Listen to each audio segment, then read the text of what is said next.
शिवाय ध्यायेत् श्रीपन्तरागं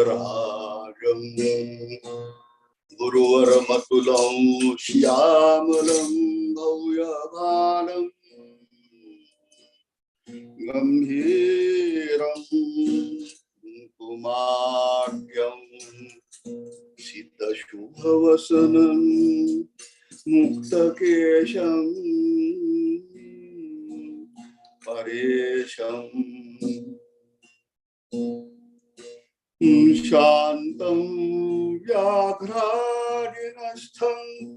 करधृतवरसत्पोढदण्डं महान्तं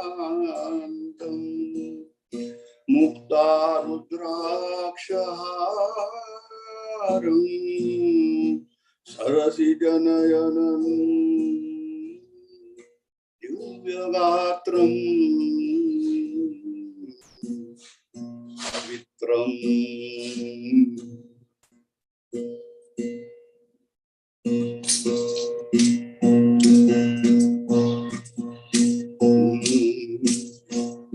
मुक्तचितो अससि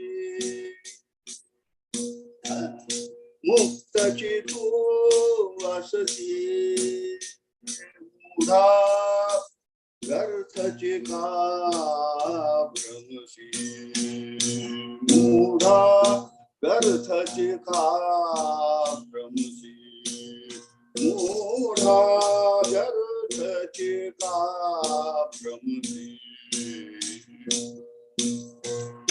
मुक्तचितो अससि मुक्तचितो अससि मूढा व्यर्थचिका भ्रमसि मूढा व्यर्थचिका भ्रमसि निर्विकार तू निराकार तू निर्विकार तू निराकार तू व्यापक तू अससि व्यापक तू अससि मूढा व्यर्थचिका भ्रमसि मूढा व्यर्थचिका भ्रमसि मुक्तचितो अससि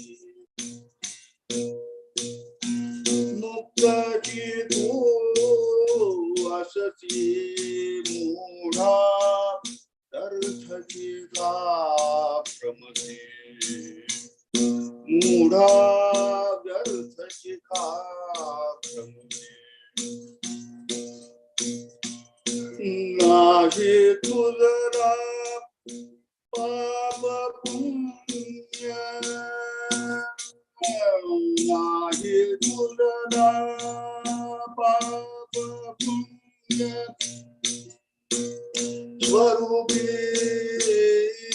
रमसि रमसि स्वरूपी रमसि मूढा व्यर्थचिका भ्रमसि मूढा व्यर्थचिका भ्रमसि मूढा व्यर्थचिका भ्रमसि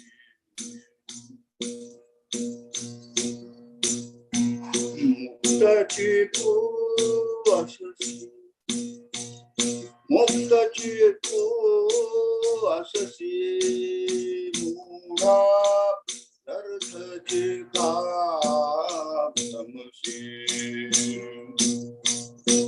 मुक्तस्वरूपे जगविदसते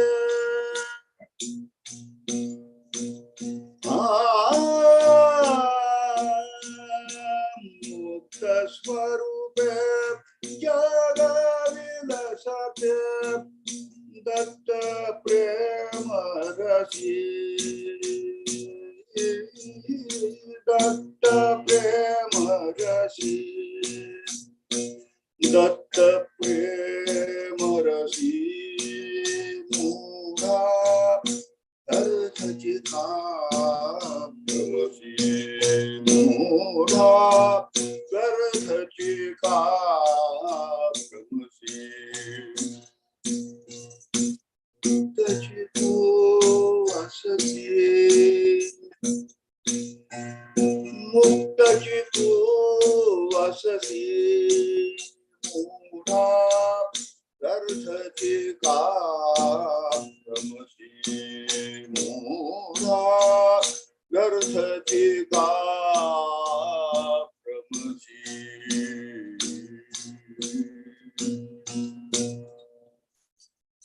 श्री गुरुदेव दत्त अवधूत. धन्यवाद सुधीर दादा, खूप सुंदर अशी भजन सेवा. व्यर्थची का मुक्तची तू अससी मूढा व्यर्थची का भ्रमसी. धन्यवाद. श्री पंत बोधपीठाच्या श्रींची पत्रे वाचन या विस्तृत अभ्यासक्रमात आपण सर्वांचं सहर्ष स्वागत. Today we are going to have a letter presentation by Gauri Jadhav from Nashik Kendra, माझं गाव माझं बोधपीठ, Shri Pant Bodhpeeth Nashik Kendra. So let us invite her to do the presentation. I request Gauri to start the session. Thank you, Kaka. एक minute, मी screen sharing चालू करते. Just let me know.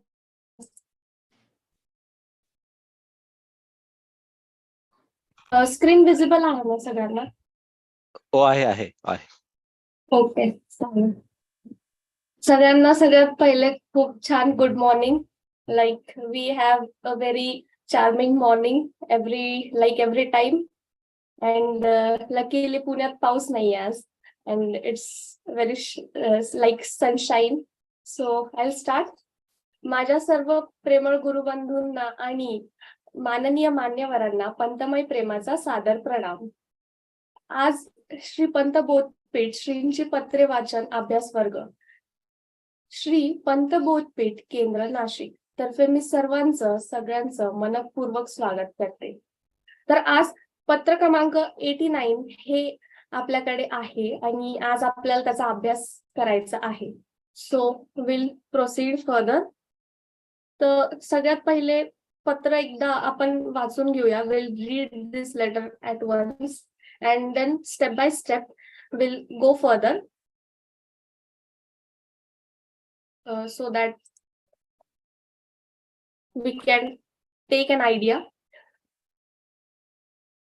So patra 89, it is written to Anna, and we'll also know who is Anna and what is his character sketch in further. So the date, tarikh 9/4/1891. So it is written in the year 1891. And I'll just start reading the letter. पत्र पोहोचले, घर गळी पडले, उपाय नाही, ही गंमतच आहे. स्वयंसिद्ध केवळ उदास रूपच, आपण केव्हाही असताना त्यात राहावे म्हणजे काय. एकदा सद्गुरु प्रसादे करून स्वरूपाची ओळख लागल्यावर साधनाचे उपरम झालोच, मग स्थिती कसली, गुंगी कसली. पूर्वी अप्राप्त वस्तू खटपटीने प्राप्त झाली की आनंद मानावा, धन्यता वाटावी, परंतु निरंतर प्राप्त वस्तूच भ्रमाने दुरावल्यासारखी वाटत होती. तो भ्रम दूर झाल्यावर त्याची वार्ता काढणे ही केवळ लज्जेची गोष्ट होय. एक राजा असतो, तो आपली ओळख विसरून राजाची भेट घ्यावी म्हणून हतप्रयत्न करत असतो. तो इसम आपणच आहे असे समजताच ज्याप्रमाणे ओळखून जातो आणि पुन्हा ती हकीकत दुसऱ्यांपुढे काढण्यासही लाजतो. इतकेच नव्हे, दुसऱ्या ठिकाणी तशा प्रकारची गोष्ट निघाली असतानाही तो लाजून तेथून निघून जातो. त्याच वेदांताची कथा आहे. कोणत्याही प्रकारचे महत्व घेण्यास आधार मुळीच नाही. हे खूप महत्वाचे वाक्य आहे. And will also know further like what does it mean. And प्रकारचे महत्व घेण्यास आधार मुळीच नाही. संग, निसंग, उदास, अनुदास, भान, अभान इत्यादी प्रवृत्ती निवृत्ती स्थिती वृत्तीच्या आहेत. स्वरूप वृत्ती प्रकाशक आहे. उठोत बापुड्या चिरविलास लहरीची गंमत पाहण्या खर्च पडत नाही. श्री गुरुकुवाची चरणी माझे नमन प्रविष्ट करावे. तुझा Datta. So this letter is written by Shri Panta Maharaj to Anna. Anna was his most loved disciple, as everyone must have read Divyakrut Charitra or Shri Panta Charitra. There many of the times there his mention is listed. So before going further, I would like to cover these topics which I found out to be important. And like पत्रांचा अभ्यास करायच्या आधी we need to know like why it was necessary for Shri Panta Maharaj to write the letters to his disciples. So here it is, why there was the need to write letters. So the exchange for letters only started when the devotees had to go away for work or profession or as more and more devotees began to leave. So Patranshi exchange, this mostly resulted due to like most of the devotees started migrating out of Belgaum, because in Belgaum when everyone was present in Belgaum, जेव्हा सगळेजण बेळगावात होते तेव्हा पंतबोध नित्यनियमाने होत होता, भजन होत होते. But further they felt the need that they should migrate for the purpose of work, profession, education, and devotees began to leave. So this resulted into large number of letters. So आता जसं we have WhatsApp and other social media on our fingertips, that time they used to write letters, and these letters are very evident, like now also we have the copies of the letters, but in a single click we could lose every data in the WhatsApp, and it is possible. So this letter were very evident thing, because like the nature of letters, we'll study it further, and this is how considerably large number of letters came into existence. And this exchange of letters resulted a large number of letters which we today have for study in both of the books Shrinchi Patre, and today we are able to study them. Through these personal letters, Panta Maharaj kept up the flow of spiritual instruction and guidance, and stayed at distant, and to those that stayed at distant places. So this letter त्यांच्या भक्तांना लिहित होते, त्याच्याने like अध्यात्माचा like the flow of spiritual, like अध्यात्म, spirituality म्हणजे अध्यात्म, अध्यात्माचा फ्लो कसा चालू ठेवायचा, म्हणजे कुठल्याही भक्तापर्यंत की अध्यात्म किंवा गायडन्स या गोष्टीचा खंड पडू नये, ही काळजी हे सगळे पत्र घ्यायचे. दिस responsibility.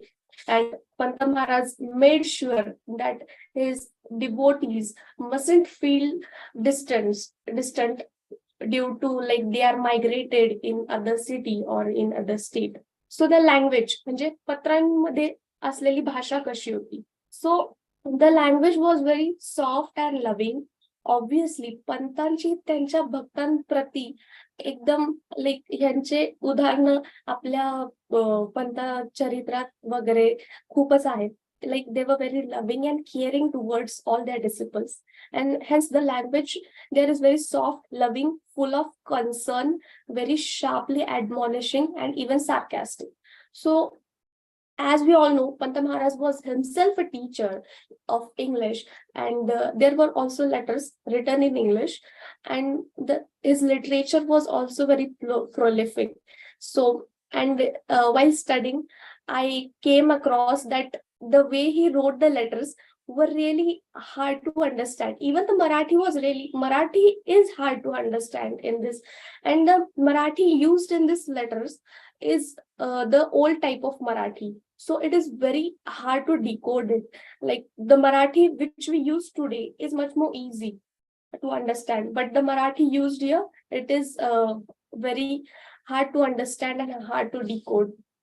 And sarcastic, which means like some letter also included some joyous writings and everything. So we'll proceed further.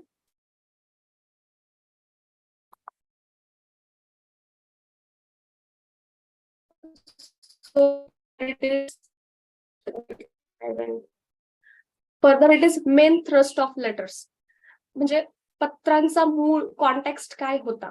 So Panta Maharaj, as we discussed this point, Panta Maharaj deep concern for spiritual progress and to resolve the doubts and answer of the devotees. त्यांच्या भक्तांचे प्रश्नांचे उत्तर, काही doubts असेल ते solve करण्यासाठी हे letters through तेव्हा solve व्हायचे.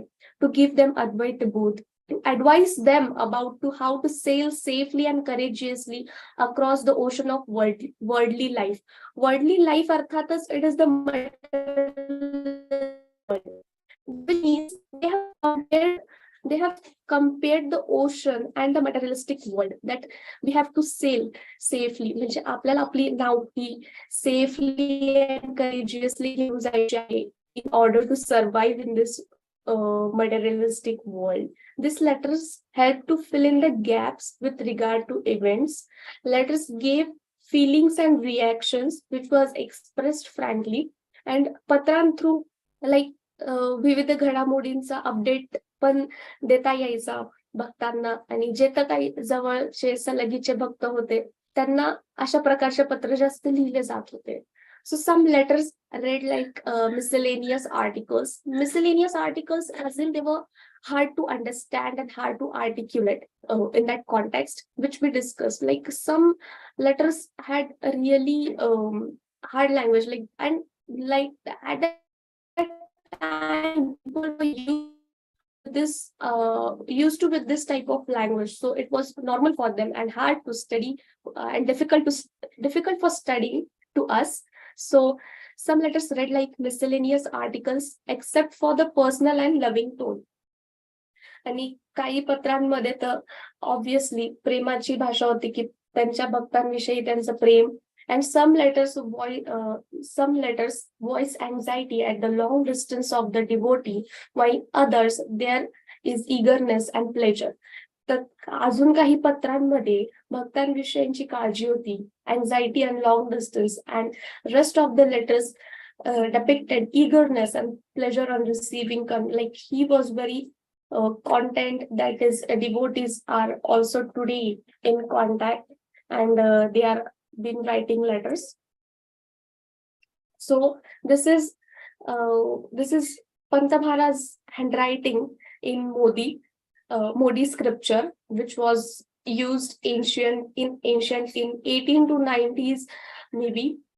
And this is obviously Sri Panta Maharaj's signature, and this type of cursive is very, like today we can't even find this type of cursive. I'm really obsessed with his handwriting and English handwriting most probably. Like even a convent student can't write this in this way. So again we'll proceed further. So this is the character sketch of Vishnu Ananta Kulkarni urf Anna. So Vishnu Anant Kulkarni यांना सगळे अण्णा म्हणायचे, आणि त्यांचं नाव अण्णा अकोलकर हे आपलं दिवेकृत चरित्रात वगैरे त्यांचा उल्लेख आहे. And this is Vishnu Anant Kulkarni यांचं आपण थोडस एक बॅकग्राऊंड जाणून घेऊया. ही हेल्ड फ्रॉम वतनदार कुलकर्णी घराणं. He was engaged in profession of medicine. अर्थातच ते वैद्य होते during that time. He was very clever and business minded. ते खूप जास्त हुशार आणि व्यवहार ज्ञान त्यांच्याकडे होतं. He was cultured with the working of courts. He was well versed with the working of courts, how the courts worked, and therefore many people pursued advice from him. Hence everyone called him Anna. खूप लोक त्यांच्याकडून सल्ले घ्यायचे म्हणून त्यांना अण्णा म्हणायचे. So Vishnu Anant Kulkarni म्हणजेच अण्णा अकोलकर हे लहानपणापासूनच खूप त्यांची दत्तावर भक्ती होती. Right from the childhood he was devoted to Datta. He also attended नरसोबाच्या वाडीची वारी every Purnima. He read Gurucharitra, Eknathi Bhagavad, Dattabodh, and also read lots of literature. He was very fond of spirituality and altruism. Anna was profoundly interested in spirituality. He was constantly striving for altruism. Altruism अर्थातच परमार्थ प्राप्ती. So he was striving for altruism, and he was convinced that he would not be satisfied without the grace of Satpurusha.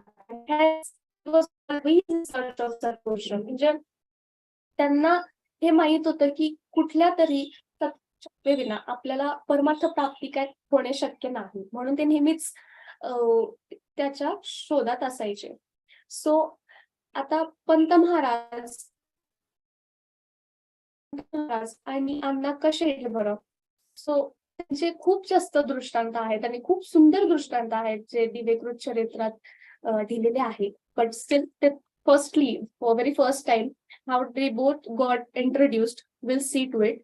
So Pant Maharaj यांचे भाऊ गोपाळराव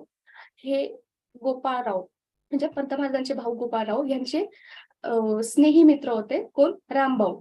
आणि पंत महाराजांचे शिष्य देखील होते रामभाऊ. म्हणजे रामभाऊ हे पंतांचे शिष्य होते आणि गोपाळराव यांचे स्नेही मित्र होते.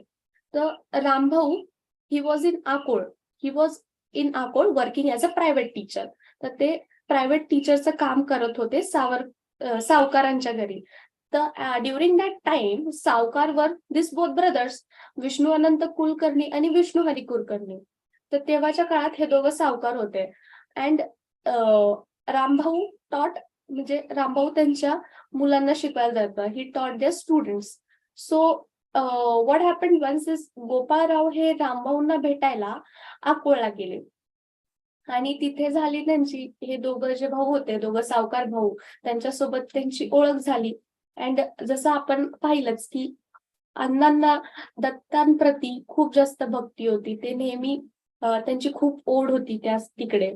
सो गोपाळराव जेव्हा रामभाऊंना गेले तेव्हा त्यांचं इंट्रोडक्शन झालं. म्हणजे रामभाऊ यांनी गोपाळरावांचं इंट्रोडक्शन अण्णांना असं दिलं की हे गोपाळराव आहेत आपले दत्तोपंत यांचे भाऊ. तर दत्तोपंत म्हणजे त्यांनी सांगितलं की एक खूप मोठे सत्पुरुष अँड योगी. ही इज अ ग्रेट सत्पुरुष and yogi. So here Vishnu Anant Kulkarni like got a curiosity की अरे ह्या सत्पुरुषांना जाऊन आपण भेटलं पाहिजे. So there he decided to meet Sri Panta Maharaj and he gained more information regarding him. So this is how they firstly got introduced to each other, and there are many more incidents, but yes, as everyone must be knowing it. So we'll proceed further again.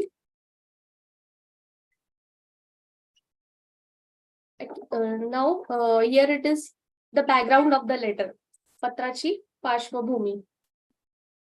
So this letter was written during the year 1891, as it is mentioned there.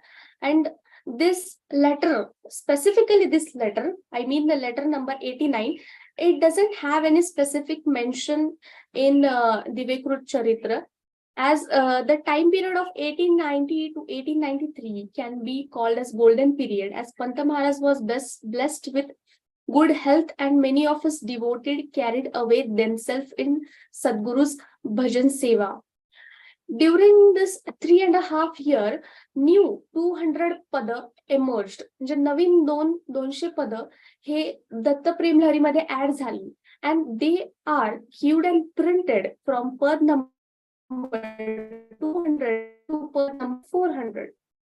तर दिस what is, ह्या पदांमध्ये काय context आहे की सादर पदांवरून त्यांच्या ठिकाणची बोधस्फूर्ती दिवसेंदिवस कशी जोरावत होती व त्यांच्या अंतःकरणात गुरुप्रेम प्रेम लहरी कशा गुरुप्रेम लहरी कशा वारंवार उठत होत्या या संबंधी साक्ष पटते.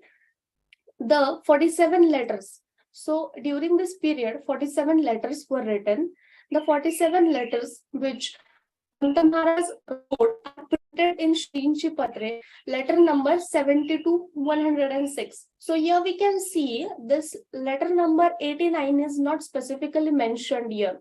So letter number 70 to 106, which he wrote to his loved disciples from the start of year 1890 to 1893.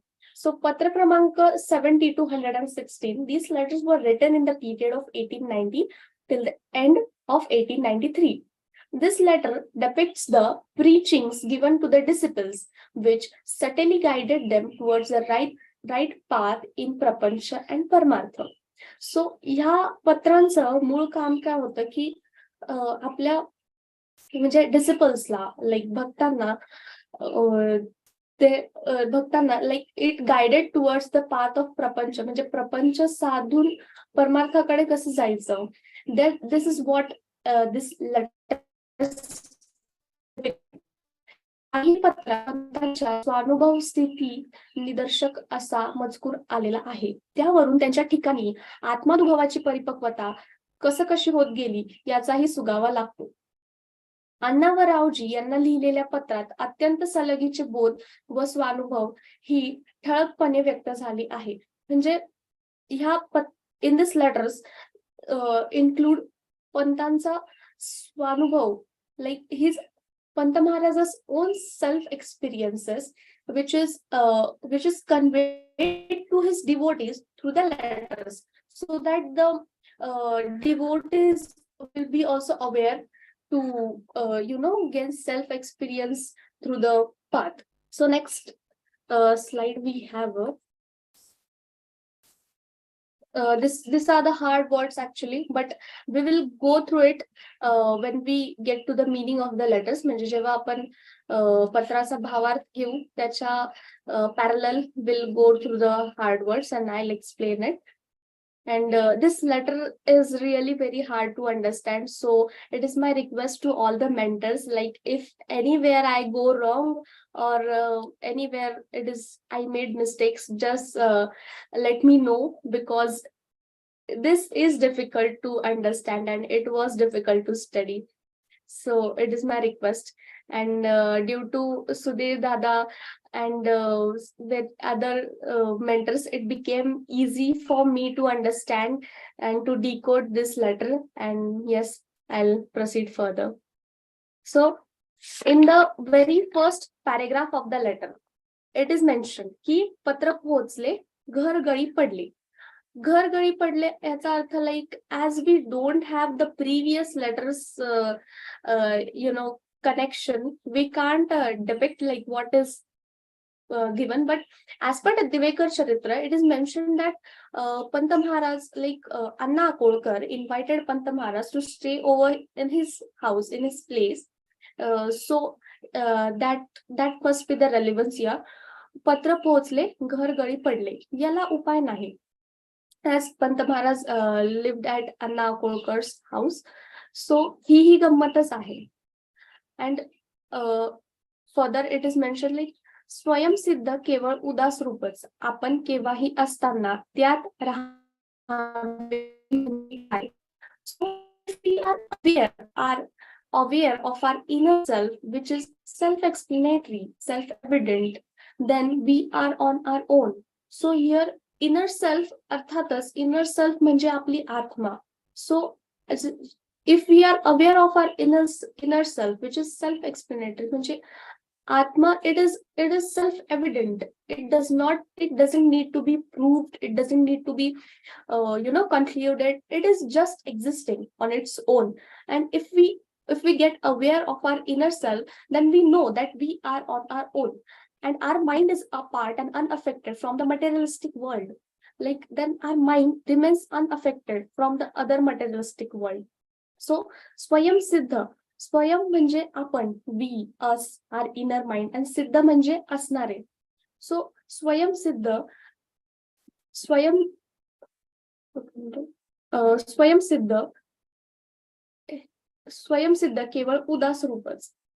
उदास रूप अर्थातच, उदास रूप या शब्दाचा अर्थ असा आहे की आस, कुठल्याही प्रकारची आस उरली नाही असे.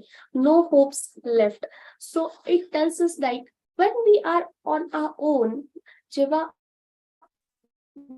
we are self, there are no hopes left, because if we know who we are, then we have literally no hopes left, and we कुठल्याही प्रकारची आपल्यात आस उरत नाही. So here Pant Maharaj questions that what does it means to be there. म्हणजेच स्वयंसिद्ध केवळ उदास रूप केव्हाही असताना त्यात राहणे म्हणजे काय. So the answer it is like it is being in the state of non-thinking, which means close to the godly existence of our Sadguru. If we know who we are, and if we know who we are, there are literally no hopes left, and this state is called as the state of non-thinking, which means which is very close to our Sadguru, because at that time our mind is empty. You can also relate during the meditation, जेव्हा तुम्ही एकाग्रता करत असतात, ध्यान करत असतात, तेव्हा तुमच्या मनात जेव्हा कुठल्याही प्रकारचे विचार राहत नाही, then it becomes easy to connect towards him. So it is what this state where we know ourselves, we are, and which would lead to us being in that state. So we'll proceed further. And एकदा सद्गुरु प्रसादे करून स्वरूपाची ओळख लागल्यावर साधनाचे उपरम झालेच. सद्गुरु प्रसादे अर्थातच the ल्युसिडिटी of Sadguru, म्हणजेच सद्गुरूचे blessings in easy language we can say. And here it is mentioned like स्वरूपाची ओळख ही कधी लागते, जेव्हा आपण सद्गुरूचे प्रसादे म्हणजे सद्गुरूचा आशीर्वाद किंवा lucidity, like the truthful existence of our Sadguru. It is nothing but the truthful existence of our Sadguru. Like when we get the identity of our inner self. आणि स्वरूपाची ओळख ही कोणामुळे होते बरं, ही आपल्या सद्गुरूमुळे होते. लाईक याचं पण आपण छान उदाहरण पुढे घेऊया, like in the next paragraph. So स्वरूपाची ओळख जेव्हा होते ही सद्गुरूमुळे होत असते, आणि तेव्हा इथेच like this is again the same thing mention, like there is no state of mind, because तेव्हा सगळे साधन नाहीसे होतात. Like there are no medium, no resources, तेव्हा सगळे साधन नाहीसे होतात. जर आपल्याला if there is no state of mind, तर साधनांची गरजच काय बरं, because at that time we know that we are on our own. आपण आपल्या सद्गुरूला खूप क्लोजली कनेक्टेड आहोत ना, आपल्याला बाकीच्या गोष्टींची गरजच काय. Hence, at the end of the para, Shri Panta Maharaj says that if you know who you are, then all the means are gone for good. So this is a really nice statement. And इथे पंत तेच म्हणतात की स्वरूपाची ओळख लागल्यावर साधनांचे उपरम झालेच. उपरम झाले म्हणजे will get a little meaning of it. उपरम होणे म्हणजे साधन थांबणे किंवा साधन नाहीसे होणे. तो साधनांचे उपरम झालेच, मग स्थिती कसली आणि गुंगी कसली. So this is what, like if we have nothing, if we just have our inner mind and our Sadguru, what just exists, what is just left behind, then all the means are just gone for good. So आपण दुसऱ्या paragraph कडे वळूया. हे खूप like हे letter मला खूप जास्त छान वाटलंय, personally आवडलंय. and I'll look forward, like I'll study other letters also with the help of the mentors. And again, in paragraph 2, it is mentioned that when we achieve the things which we don't own, so he pratyek mansachi natural tendency ahe, which Shri Panta Maharaj has mentioned here. when we achieve the things which we don't own, naturally a human feels joy and greatness. अर्थातच ज्या गोष्टी आपल्याकडे नाही आहेत आणि त्या आपण खटपट करून त्या गोष्टी आपण प्राप्त केल्या की like we feel good, we feel very joyous, we celebrate and we feel great. But on the other hand, in the parallel scenario, if we get distant from the thing which one owes eternally, what is the one thing which we own eternally is Atma. ही आपण on करतो. आत्मा ही नेहमी प्राप्तच असते. It is ours, we own it. So if we get distant from this one thing, one owns eternally because our mind is under fake illusions. Once all the fake illusions are gone, it feels shameful to talk about the reality. So we'll connect it in the letter here. पूर्वी अप्राप्त वस्तूच खटपटीने प्राप्त झाली की आनंद मानावा, धन्यता वाटावी. परंतु निरंतर प्राप्त वस्तू याचाच अर्थ आहे की आत्मा. की because of our illusions we feel that it is running away from us, it is not with us, but it is not that. आत्मा ही नेहमी प्राप्त आहे. Just we have to self introspect ourselves and get to know that it is always within us. Sadguru ha nehemi आपल्यातच आहे. So it is this nature, म्हणजे या प्रकृतीचे दोन पाथ असतात की एक आहे जो आपल्या आत आहे, which is inside us, and which is outside, which is existing outside us. So which is inside us, जे आपल्या आत आहे, which is our inner mind, is nothing but the स्वस्वरूप we can say, where all the beauty of our lives, beauty of the life lies. म्हणजे बघा की स्वरूप अर्थातच की it is the beauty of the whole life. It is existing inside us. Yes, it is existing inside us. And outside us is Maya Yukta Dunya, which everyone knows. And also regarding this previously I have mentioned is where everything for which Maya Yukta Dunya, arthatas, where we have to struggle for each and everything. We have to run behind each and everything to achieve everything. But on the opposite, Swarup, which is just owned by us, it is within us. This is nothing but the Swarup. So these two things. So I'll just give an example ki it is I am here, and if I want to walk to you, म्हणजे जर मला तुमच्याकडे यायचं आहे तर मला चालत यावं लागणार आहे, because I need to reach towards you. But जर मला स्वतःलाच भेटायचं असेल तर मी जर चालत निघाले तर मला ते चालणार आहे का? मी जर स्वतःलाच भेटण्यासाठी चालत निघाले तर it won't work for me, right? Because if मी स्वतःच्या शोधात चालत निघाली तर मी स्वतःपासून अजूनच लांब निघून जाणार आहे. I'll go away from myself. Okay, and see, these are the opposite terms. If you want to achieve external things, you go. We have to run behind things. Obviously, we have to run behind things. And if you want to find your inner self, you don't need to walk. You just need to wait there, and you would experience your inner self. So this was an easy form so that everyone could understand it. Like स्वरूपाची ओळख स्वतःला भेटण्यासाठी मला चालणं सोडावं लागणार आहे. म्हणजे मी when I'll stay at one place, I'll get the identity of myself. But on the contrary, if I start walking, I'll just walk away from myself.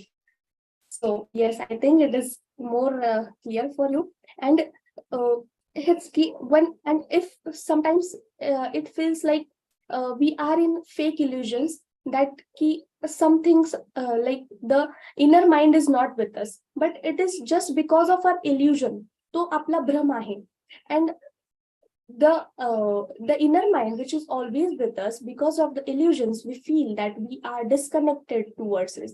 But when we again get the reality check ki अरे ही वस्तू तर आपल्याकडेच आहे, and then again it states that it's a shameful thing to talk about the reality. इथे श्रीपंत म्हणतात पत्रात की तो भ्रम दूर झाल्यावर त्याची वार्ता काढणे ही केवळ लज्जेची गोष्ट आहे. So he has given very prolific examples in this letter as well and in the Sputnik, and we'll study it further. So third paragraph, which is the last paragraph, त्यात एक राजाचे उदाहरण दिले आहे. सो एक राजा असतो, त्याला आपली ओळख तो आपली ओळख विसरतो. तो आपली ओळख विसरून राजाची भेट घ्यावी म्हणून खूप प्रयत्न करतो. म्हणजे त्याला आपली identity, he loses his identity, he feels that he loses his identity and he goes in search of a king, another king. And see, this is an irony. He is himself a king and still he is going in search of a king. And therefore, again, forward, it is the story continues as राजाची भेट व्हावी म्हणून तो खूप प्रयत्न करतो. तो तर आणि as we studied earlier that the thing, it is within himself, but later on he realizes that अरे राजा तर आपणच आहे असं समजतो. then as so it becomes a shameful thing, right? The thing for which you are searching, it is within you itself, so it becomes shameful. And then पुढे तो कुठे तो जरी असा विषय जरी निघाला, so it is mentioned की तो इसम आपणच आहे असे समजतात, ज्याप्रमाणे ओळखून जातो, पुन्हा ती हकीकत दुसऱ्यांपुढे काढण्यासही लाजतो. इतकेच नव्हे तर दुसऱ्या ठिकाणी तशा प्रकारची गोष्ट निघाली असतानाही तो लाजून देतो, निघून जातो. So it becomes shameful for himself. So more similar example is mentioned in स्पुटलेक भाग 1 लेखांक 20. It is mentioned there by Shri Panta Maharaj. He has literally given the best and easiest example. This example is more similar to the example, म्हणजे हे राजाचं जे उदाहरण आहे त्याच्यात similar ते एक्झाम्पल आहे. It is the most similar example in which at the starting Panta Maharaj says that like these verses are really perfect. Like hear it carefully and read it.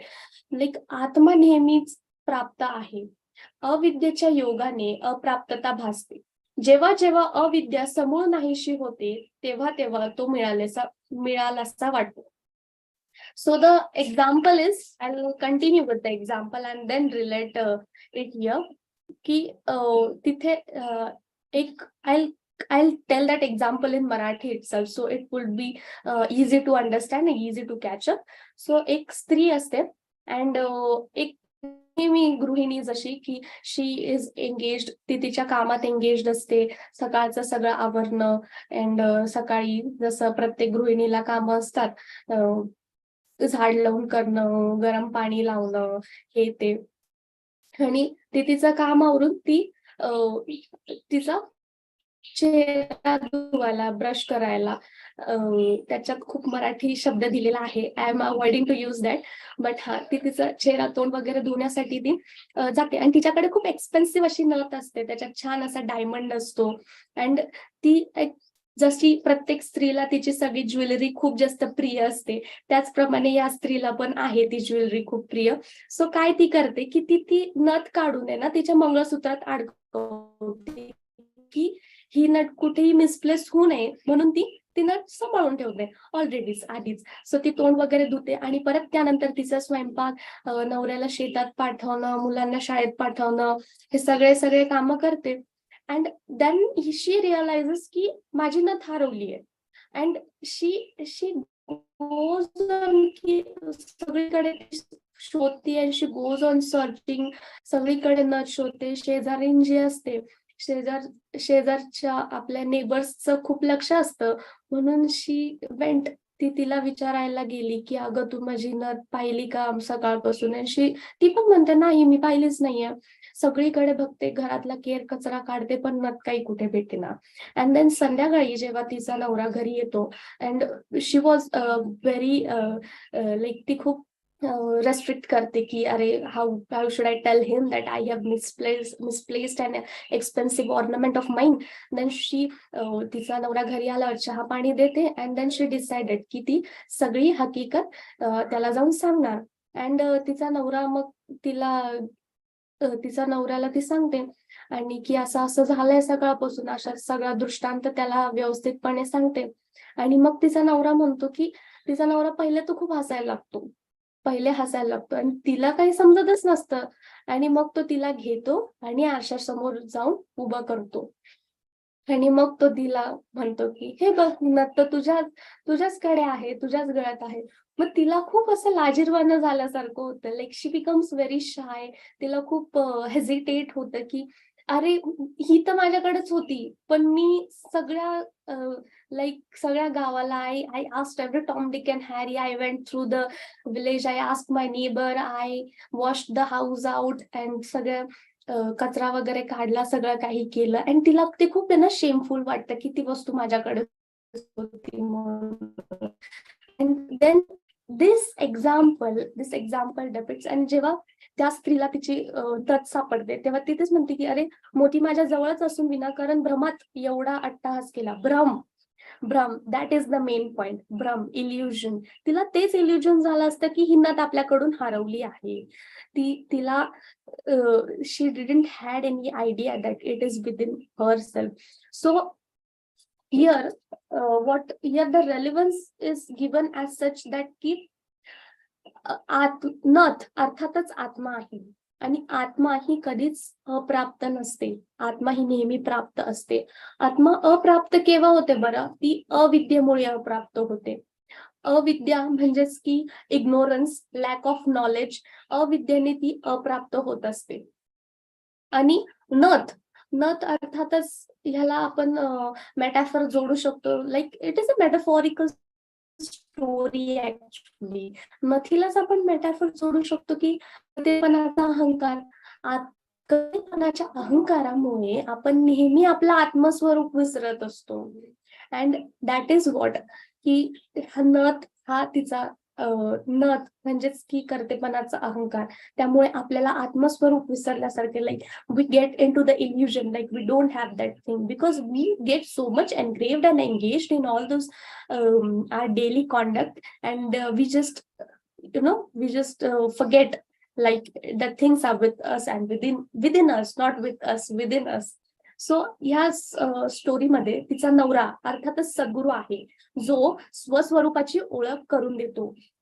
सद्गुरू नेहमी आपल्याला स्वस्वरूपाची ओळख करून देत असतो. आत्मस्वरूपाचं दर्शन करून, म्हणजे त्या स्त्रीला घेऊन तिच्या नवऱ्याने आत्मस्वरूपाचे दर्शन करून दिलं. व तिची जी अँझायटी होती, तिच्या मनात जे खटपट होती, ती शांत झाली. म्हणजेच सद्गुरू हे काम करत असतो की आपल्या आत्मस्वरूपाचे दर्शन देऊन आपली खटपट जी आहे, आपली एन्झायटी जी आहे, ती आपली शांत करून देत असतो.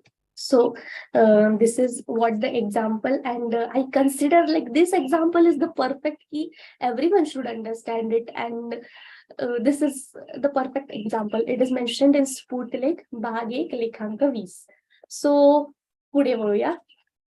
Because this topic is very nice, and it could be gone through further and studied very deeply, but we'll proceed further. Then पुढे कुठपर्यंत होतो? हा, दुसऱ्या गोष्ट निघाल्या तिथून. ओके. ही पण वेदांताची कथा आहे. ती राजाचं एक्झाम्पल इथे एंड होतं. This slide starts. कोणत्याही प्रकारचे महत्व घेण्यास आधार मुळीच नाही. So as I mentioned while the time of reading that कोणत्याही प्रकारचे महत्व घेण्यास आधार मुळीच नाही. This is a very important statement, and while studying I thought that statement was having a really, like it was having a really simple meaning. But while studying it, Sudeep Dada guided me and he said like, no, this really has a deep meaning in itself, and it is of more importance. So forward it is like स्वस्वरूप म्हणजे self form. जसं स्वस्वरूपाबद्दलच आपण एक उदाहरण पाहिलं. We got an example related to it. स्वस्वरूप is our self form, our inner mind, our Atma. And our Atma, वृत्ती अर्थातच आत्मा, वृत्ती प्रकाशक. It means like it is Atma enlightens our inner mind. So hence it is said that he स्वस्वरूप वृत्ती प्रकाशक आहे. It is said further actually. I'll just read it. कोणत्याही प्रकारचे महत्व घेण्यास आधार मुळीच नाही. संग, निसंग, उदास, अनुदास, भान, अभान इत्यादी प्रवृत्ती निवृत्ती स्थिती वृत्तीच्या इत्यादी प्रवृत्ती निवृत्ती स्थिती वृत्तीच्या आहेत. स्वस्वरूप वृत्ती प्रकाशक आहे. So all this mentioned संग, निसंग, उदास, अनुदास, भान, अभान, pravrutti, nivrutti, this all are the nature of Atma. Nature instead of nature, this all are the states of Atma. Yeah, आत्म्याच्या वेगळ्या वेगळ्या स्थिती आहेत. So here we can see the meaning. भान अभान म्हणजे conscious and unconsciousness, which we have regarding our mind, we also say now subconscious and conscious mind. It is similar to that. Conscious and unconscious mind. प्रवृत्ती म्हणजे आरंभ, की कुठे कुठे आरंभ आहे, कुठे शेवट आहे. प्रवृत्ती निवृत्ती म्हणजे आरंभ आणि शेवटची स्थिती, आणि वृत्ती म्हणजे आत्मा. So here it is said that keep all this sanga, nisanga, udas, anudas, these all are states of mind, and these states of mind are merely not existing. म्हणजे ह्या सगळ्या स्थिती आहेत ह्या निष्कामी होऊन जातात when we realize the self form which does the task of enlightening our inner mind. And if we know ourselves, if we know who we are, if we know that our inner mind is strong enough and it enlightens our swarup, then all these states mentioned here are simply useless to a human being. And because if we know our Swaswarup, we are already connected to our Sadguru, then all these states remain unused and these states remain neutralized as always. So that is what it is mentioned in this line. So this front, like कुठल्याही प्रकारचे ह्याच्या पुढच्या ज्या दोन ओळी आहेत याचा relevance, याचा रिलेशन ऍक्च्युली या लाईनला आहे. सो कोणत्याही प्रकारचे महत्व घेण्यास आधार मुळीच नाही. आधार अर्थातच basis. So what we study is these states now, these states that were all the basis. Sanga, Nisanga, that were all the basis of human nature or आत्माच्या या वृत्ती प्रकाशक और आत्माच्या सगळ्या ह्या वृत्ती आहेत. सो कुठल्याही प्रकारचे महत्व घेण्यास आधार मुळीच नाही. अँड अवधूत या शब्दाचाच अर्थ मुळात आहे की अर्थ टाकलेला. Okay, so like we have to relate it here. This line is indeed very imposing. It is really indeed very imposing. Here, if you are aware what is the purpose of your existence, who you are, then to gain importance of our identity would be merely baseless. जर तुम्हाला तुमच्या स्वस्वरूपाचा जर तुम्हाला like Avadhoot या शब्दाचाच अर्थ महत्व टाकलेला आहे, मग स्वस्वरूपाचा इम्पॉर्टन्स गेन करणं it is nearly useless.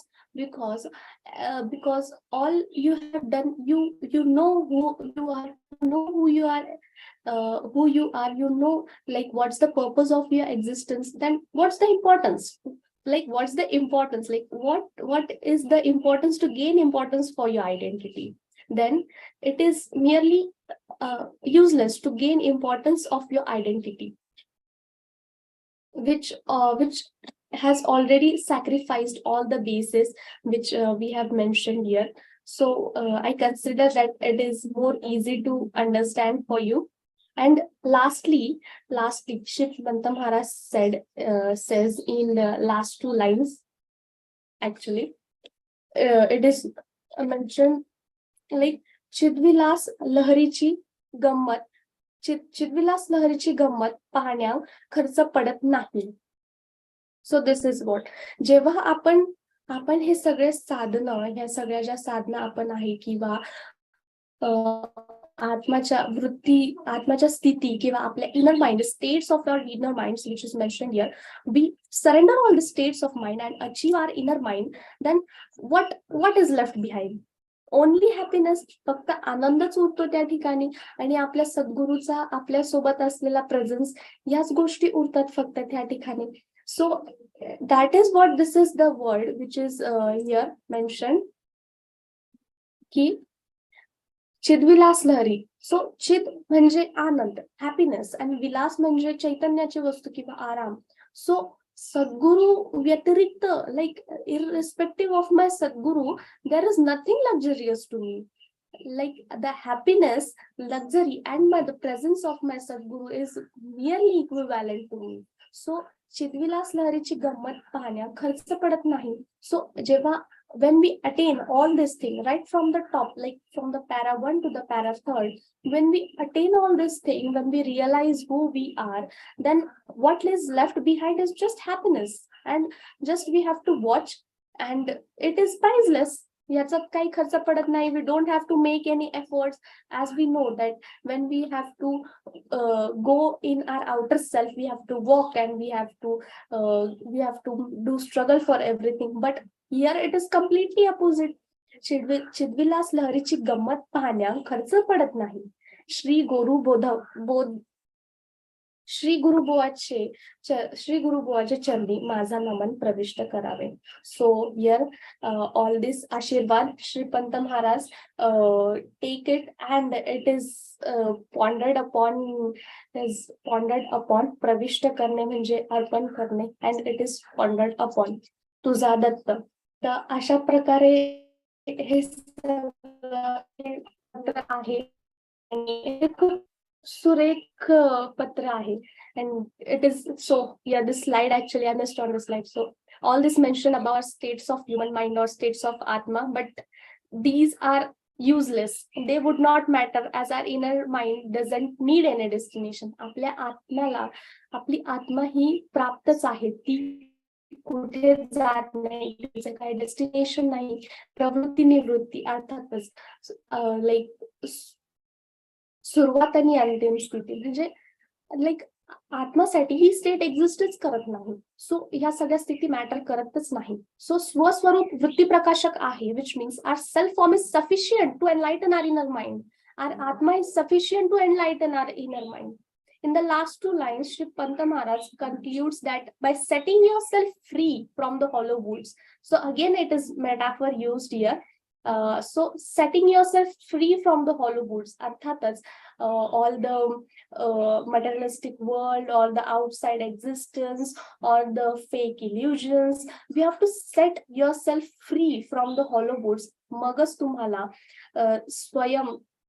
swayam disil, your inner mind, you could introspect yourself, and this path would lead to nothing but my Sadguru, and this path would lead to just happiness and luxury, and just it would be a peaceful existence. So yes,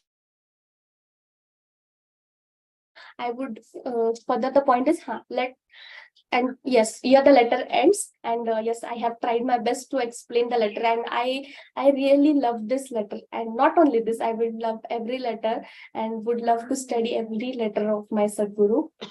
Next is the letter's relevance to other literature. तर ह्या दोन पदांमध्ये आपल्याला त्याचा सगळा, ही दोन पद आहेत, या दोन पदांमध्ये ह्या पत्रांच्या रिलेटेड संदर्भ ह्या दोन पदांमध्ये आहे. अँड स्पुटलेक 1 याचा जसा मी रेलेव्हन्स घेतलेला आहे, and I said it. So पत्र 480 मध्ये I in short explain, like पत्र 2426 मध्ये पंत म्हणतात की without a guru you will struggle in vain. Without a guru you will struggle in vain. You study shastras but you have no experience. You become swollen headed with conceit, and doubts torture you endlessly. Who I am, which is my real self, this you do not understand, but you are caught in the hollow woods. leaving these words aside, when you surrender at Sadhguru's feet, you will effortlessly realize yourself. अर्थातच की गुरुविने आपण म्हणजे आपला सद्गुरू काय करतो की आपल्याला स्वस्वरूपाची जाणीव करून देत असतो. So without a Guru we would just struggle in vain. आपण त्याच त्या outside path which we saw in the second or third path, we just struggle with everything. So without a guru, that's just a struggle. And with the Sadguru, we could self introspect ourselves. We could see through ourselves, and we would just lead to luxury. And we just lead to luxury and peace. The word which is like Shivilas Lahari. आपण नेहमी सुखच भोगत राहू.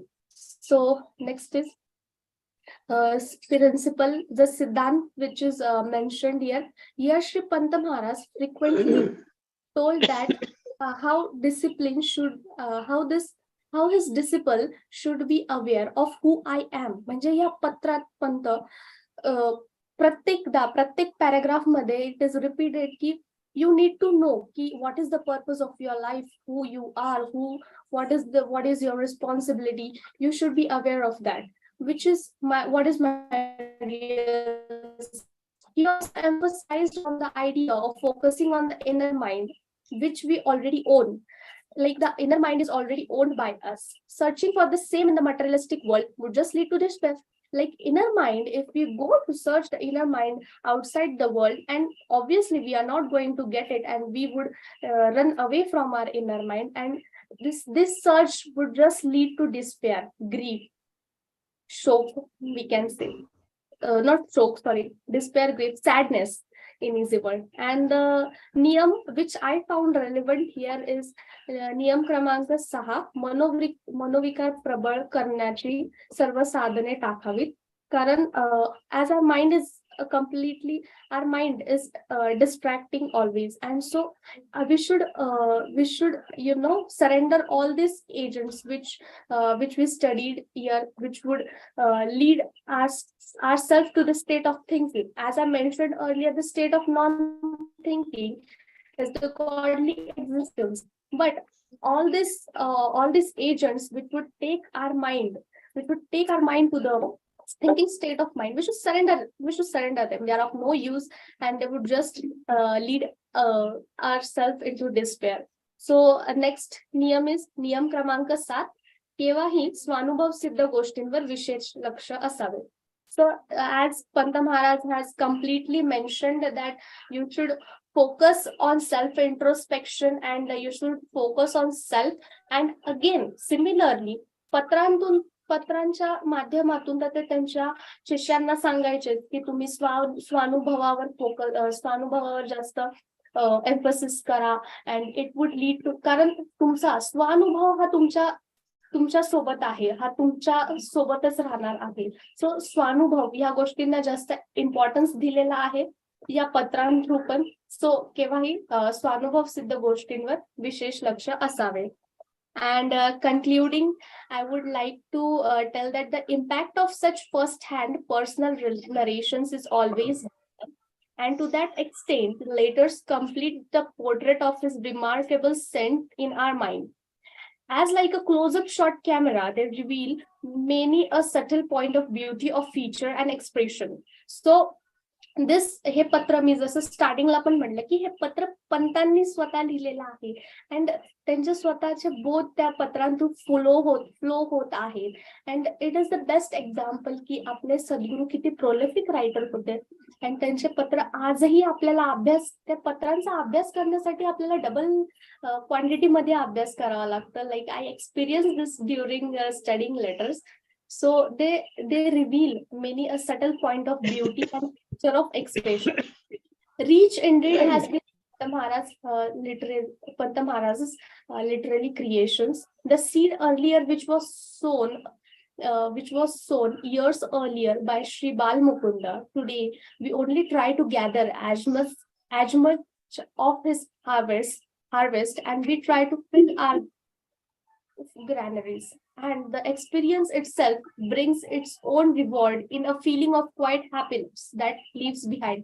अर्थातच जे पंतांचं literature आपण अभ्यासतो आहोत हे काही नाही, because it is nothing but the root which Balmukund म्हणजे यांनी इथे what it is said that की बालमुकुंद पेरलेले हे बीजच आहे जे पंत महाराजांचं सगळं लिटरेचर आहे ते विचार एका like that the thoughts are just flowing from one source to another and आपण आपल्या प्रयत्न आहे की आपण सगळ्या काही गोष्टींचा अभ्यास करू सगळ्या काही गोष्टींनी आपला आर माइंड ह्या सगळ्या गोष्टींनी आपण आपलं mind we would get prolific with this all these things and it is a vast source of knowledge which Sri Panta Maharaj has provided आणि आपला प्रयत्न हाच राहणार आहे की we would complete every part of it and complete the harvest and the experience itself brings its own reward in a feeling of quite happiness and what is the conclusion is always same की राहणार तर काय आहे अखंड आनंद happiness it would leave behind so again bibliography and ascribes it would like पंतांचं ते literature आहेच I went through the Indira Kher यांचं जे चरित्र आहे ते इंग्लिश मधून आहे हे तर like I have red and jotted down the points Indira Kher यांचं लिटरेचर श्रींचे पत्र याचा तर अभ्यास होताच दत्त प्रेम लहरी आहे परत अजून बाकीचे like previously what else I have studied the notes वर फ्रॉम लाईक पराग वगैरे ह्या सगळ्यांचा अभ्यास झालेला आहे आणि ascribes I would say like की सुधीर दादांनी मला खूप मदत केली हे पत्र वगैरे सगळं आय शुड खूप जास्त समजण्यात त्यांनी लाईक हार्डली 20 मिनिटाच्या कॉलमध्ये त्यांनी सगळं एकदम इझी करून दिला it made me understand very quickly and again Abhijit Pant too and Vandan काकू जोशी त्यांनी पण she also help me a lot in studying the literature and last and foremost Vishwanath Kaka whenever I texted him like I want this photo of this he always helped me and he was always like he was very quick about that thing and I thank him because as I'm staying in Pune I don't have the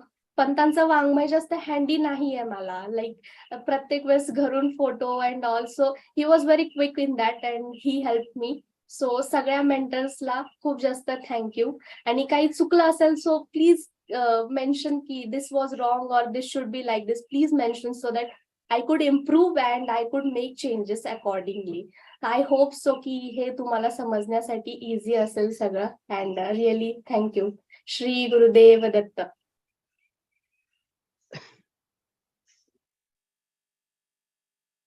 Shri Gurudev Datta Shri Gurudev Datta हो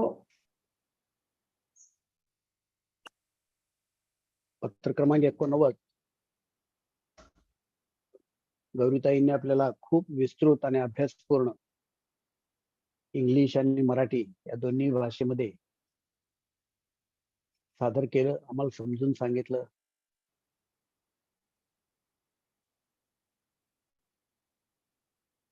आपले ज्येष्ठ मार्गदर्शक सुधीरजी यांनी पण मुक्तचित्तू असते मोडा व्यर्थची का भ्रमसी निर्विकार तू निराकार तू व्यापक तू अससी या पदाचं गायन करून पत्राचा आशय जवळजवळ त्याच्यातूनच सगळा विशद केला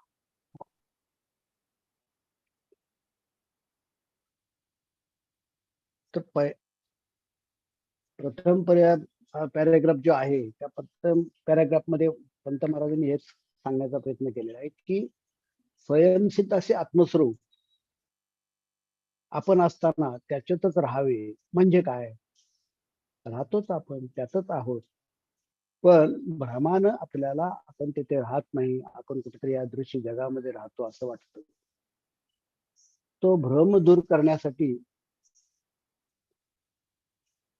आणि आत्मस्वरूप हे सत्य आणि नित्य आहे हे सांगण्यासाठी आपण त्यांनी बोध केलेला आहे पण ते एका पदामध्ये म्हणतात की आम्ही आलो प्रेम भोगाया कोण पुसे मित्या संस्कृती या तर ही जी संस्कृती आहे ही मिथ्या आहे. आम्ही इथं प्रेम भोगायसाठी आलेलो आहोत. पण इथं आल्यानंतर आपल्या ह्या जीवाला भुली पडते, या जगाची भुली पडते आणि देह मी, जीव मी, शिव मी अशा भ्रमामध्ये तो राहतो आणि आत्मस्वरूप विसरतो. ते नित्यच आहे आपल्याला. त्या आत्मस्वरूपाहून आपण भिन्न नाहीच, पण भ्रांतीने विस्मरण झाले होते. भ्रांती म्हणजे जे मुळी नाही ते आहे असं वाटणं म्हणजे भ्रांती, भ्रम. जे मुळातच नाही आहे ते आहे असं वाटणं म्हणजे भ्रम. एकदा सद्गुरूची कृपा झाली की त्या कृपा प्रसादाने स्वरूपाची ओळख झाली की करावे, धरावे, सोडावे हा भाव राहतच नाही.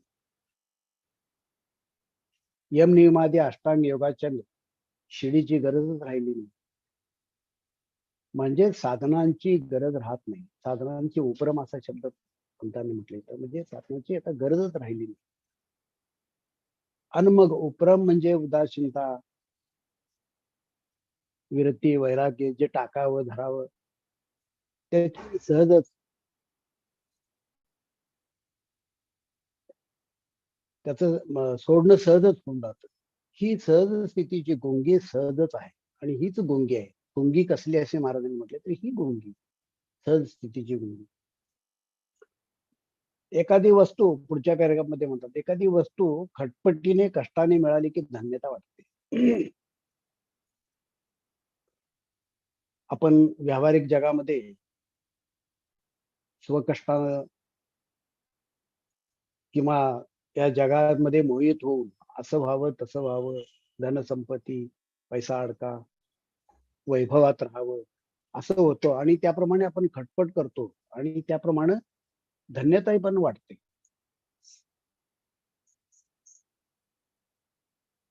पण जी आत्मवस्तू आपल्या जवळच नित्य असून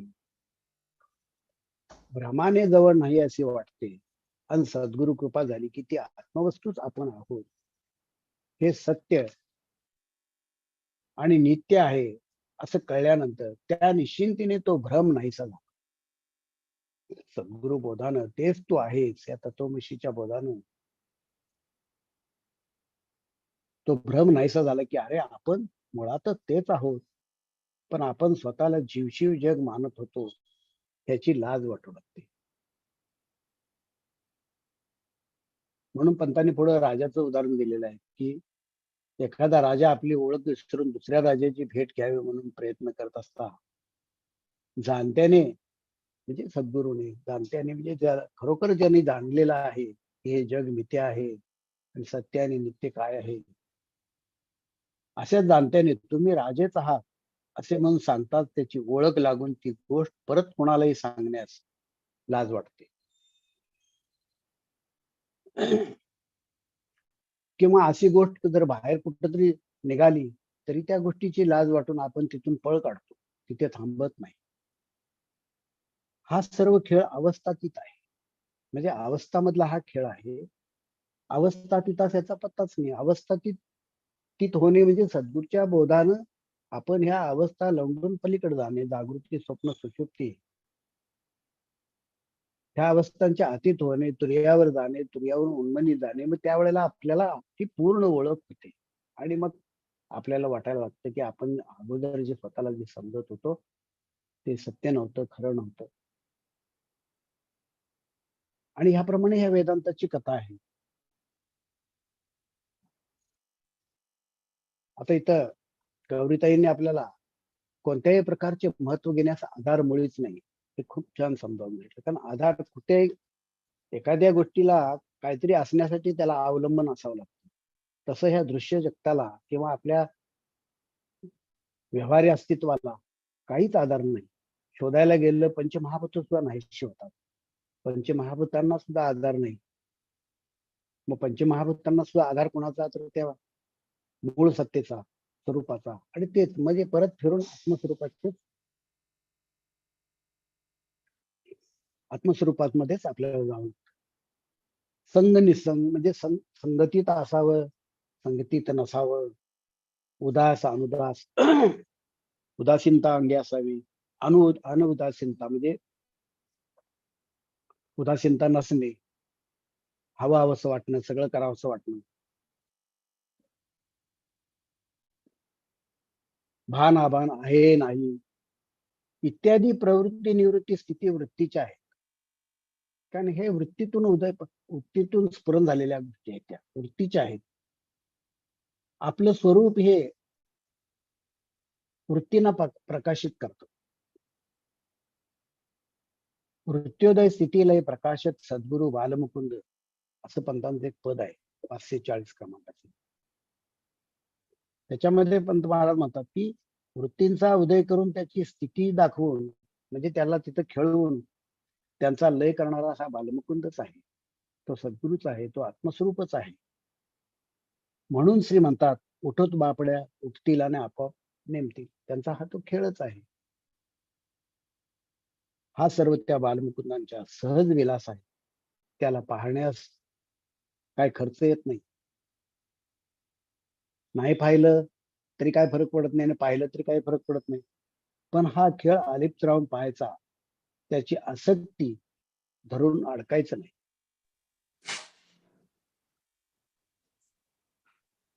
अशा रीतीनं हा त्याच्या चैतन्याचा विलास, सद्गुरूच्या बालमुकुंदाच्या चैतन्याचा तो विलासच आहे. तो जगरूपाने खेळतो, पण तो सत्य आणि नित्य नाही.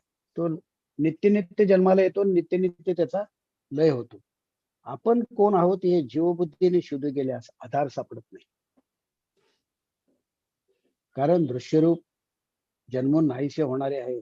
आपण तर स्वयंसिद्ध आत्मरूपच आहोत. आणि मग शेवटी पंत महाराज म्हणतात श्री गुरुबुवांची चरणी म्हणजे काशीकर बुवा यांची चरणी. काशीकर बुवा त्यावेळेला अण्णा कोळकरांच्याकडे राहत होते. त्यांच्या चरणी माझा नमस्कार असावा, नमस्कार माझा प्रविष्ट करावा, त्यांना नमस्कार सांगावा असं म्हणतात. Shri Gurudev Datta.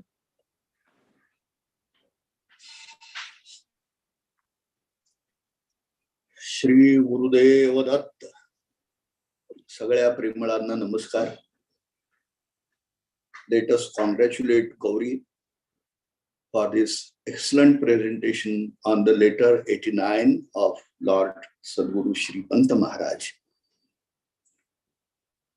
And let me request you all to allow me to tell you in Marathi. Okay, I am not that much fluent and have very poor vocabulary of English, and that's why I request you, sir. Shri Gurudev Datta. गौरीनं खरोखरच उत्तम स्तुत्य असा प्रयत्न केलेला आहे. तिनं पत्राचा अभ्यास सांगोपांग करायचा प्रयत्न केला आणि आपल्या पुढे मांडायचा प्रयत्न केला. आणि तिच्यापासून धडा घेऊन आपणही असा प्रयत्न करूया.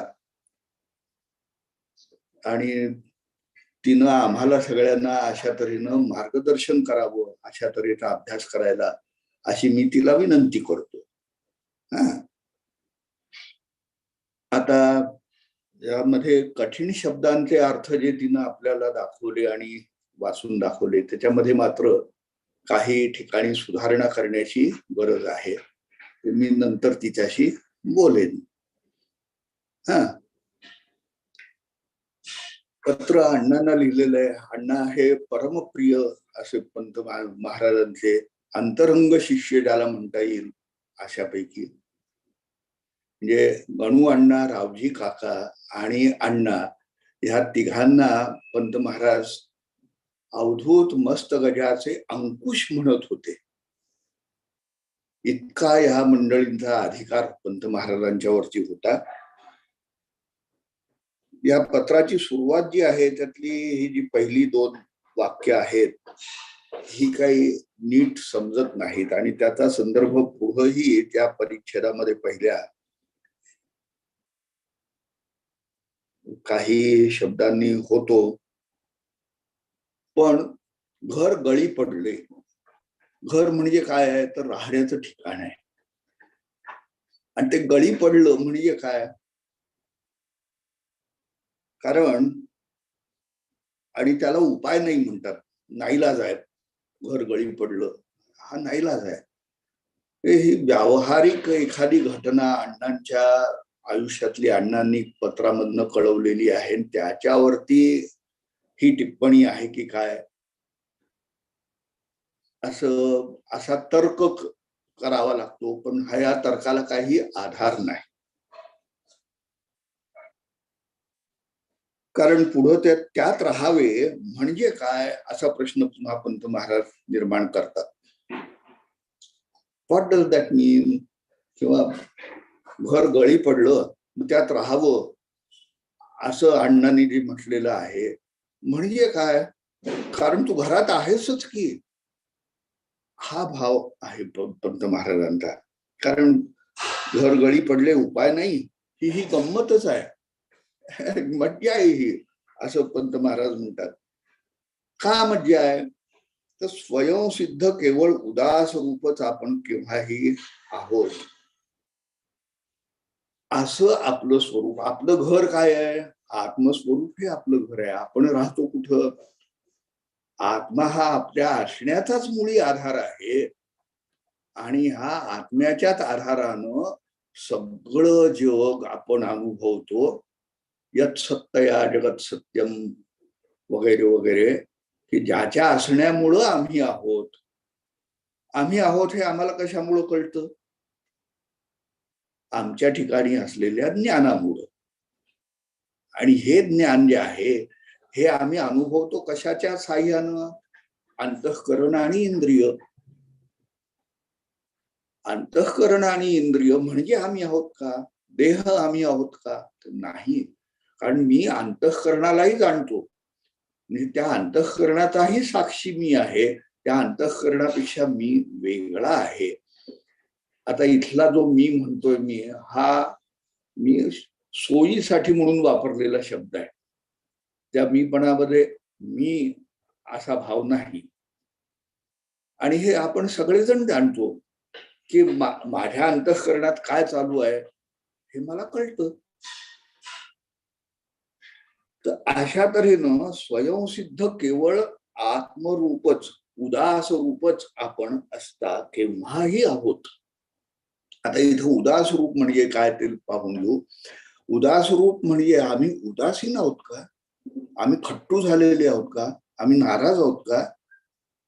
तसा अर्थ इथं नाही अभिप्रेत. उदास म्हणजे ज्याच्या ठिकाणी काहीही आस उरलेली नाही. सगळ्या आस म्हणजे इच्छा, आशा, आकांक्षा ह्याच्या पलीकडे जो गेलेला आहे, त्याला काही व्हायचं नाही, ज्याला काही गमवायचं नाही, ज्याला काही मिळवायचं नाही, त्याला काही करायचं नाही, असं जे पूर्णपणे निर्विकार असं जे स्वरूप, त्याला उदास रूप म्हटलंय पंत महाराजांनी इथं. आणि ह्या उदास रूप जे आहे हे आत्म्याचं कसं आहे? ते स्वयंसिद्ध आहे. It's already there. त्याच्यासाठी काय ते मिळवण्यासाठी काय खटपट करायची आवश्यकताच नाही. स्वयंसिद्ध उदास रूप आपण केव्हाही आहोतच. तू आत्माच आहेस. मगाशी म्हटलेल्या पदाच्या अगोदरच पद जर पाहिलं तर आत्मा ब्रह्मची तू खास, असं त्याच्यामध्ये म्हटलंय पंत महाराजांनी. अरे तुम्ही आत्मा आहातच. दृश्य द्रष्टा हे भास आहेत. हे जग तुम्ही पाहता, पाहण्याजोगं काही आहे, अनुभव घेण्याजोगं काही आहे. मी शब्द ऐकतो, मी रूप पाहतो, मी चव घेतो, मला वास येतोय, मी डोळ्याने रूप पाहतो. ह्या सगळ्या गोष्टींचा जो अनुभव आहे की नाही, हा भास मात्र आहे. कारण हा काही काळ असून नाहीसा होणार आहे. शाश्वतपणानं असणं असं माझ्या ठिकाणचं जे काही तत्व आहे ते मी आहे. आणि म्हणूनच मी या सगळ्या गोष्टी जाणतो की मी अंतःकरण माझं काय करतंय, त्याच्यामध्ये काय करावं असं स्फुरण आलं, ते स्फुरण कधीपर्यंत टिकलं, ते कधी नाश पावलं. आणि म्हणून म्हणजे काय असा प्रश्न पुढे केलेला आहे पंत महाराजांनी की अरे तू आत्मा आहेसच, मग आत्म्यामध्ये मी राहीन असं जर तू म्हणत असलास, आत्मा हेच तुझं घर आहे, तर म्हणजे काय रे? असा प्रश्न अण्णांना करून त्यांनी अंतर्मुख बनवलेला आहे तिथे. आणि पुढं एकदा सद्गुरु प्रसादे करून स्वरूपाची ओळख लागली की साधनांचं उपरम झालंच, हा सिद्धांत सांगितलाय. Statement, bold statement. आणि ह्या सिद्धांतामध्ये फेरफार होणं शक्य नाही. हा ठरीव गोष्ट आहे की once you get blessings from Sadguru, you are striving for achieving something stops. उपरम झालं, थांबलं, ते साधनांचं उपरम झालं, साधनं सगळी थांबली. माणूस आपल्याला म्हणजे आत्मस्वरूप हे नित्य सुख आहे, नित्य आनंद आहे, नित्य आनंद आहे, असा ते आत्मा आहे. आणि तो आनंद मिळवण्यासाठी आम्ही अनेक गोष्टी करतो. आनंदाची कल्पना, मला काय केलं म्हणजे आनंद होईल अशी आम्हीच कल्पना करतो आणि त्या कल्पनांच्या मागे आम्ही त्याच्या पूर्ततेसाठी धावतो. गौरीचं गाणं ऐकलं की मला आनंद वाटेल, किंवा काय नाच पाहिला की आनंद वाटेल, असं आम्ही आमची कल्पना करून घेतो आणि त्याच्यासाठी आम्ही धावत सुटतो. वास्तविक पाहता मूळ आनंद स्वरूपच आम्ही आहोत. आम्हाला आनंदी व्हायची गरजच नाही. आणि असं आहे म्हणून मग नाच करा, गाणं शिका, अभ्यास करा, ही सगळी जी जप करणं, तप करणं, दान करणं, तीर्थयात्रेला जाणं, योगाभ्यास करणं, ही सगळी जी साधनं आहेत, ही once you reveal what you are, तुम्हाला एकदा समजलं की आपणच आत्मा आहोत, आपण जे शोधतो आहोत तेच आपण आहोत, हे तुम्हाला समजलं की तुम्ही आपोआप शांत होता. आणि मी तेच असताना मी त्याचा शोध घेत होतो ही गोष्ट सांगायला तुम्ही लाजता. आणि ते जास्त स्पष्टपणानं पुढच्या परिच्छेदामध्ये येतं.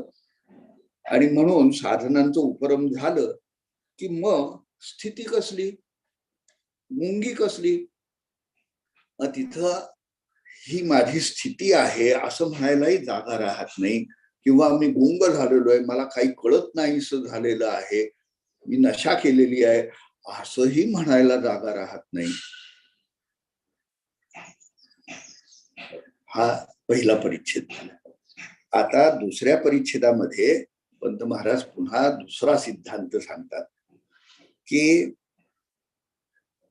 निरंतर प्राप्त वस्तू भ्रमानं दुरावल्यासारखी वाटते, तो भ्रम दूर झाला की त्याची वार्ता काढणं ही लाजेची गोष्ट आहे. आणि याच्यासाठी ते दोन्ही दृष्टांत गौरीनं आपल्याला खूप छान समजावून सांगितले की पण हा मूळ श्लोक जो आहे तो आत्मा तू सततम प्राप्तो ह्य प्राप्त वद विद्यया तन्नाशे प्राप्तवद भाती स्वकंठाभरणै यथा, असं स्फुटलेखामध्ये हा श्लोक पूर्वी छापलेला होता. जुन्या आवृत्तीमध्ये, नवीन आवृत्तीमधले तो गाळला गेलेला आहे. तो आपण पुन्हा इन्सर्ट करूया.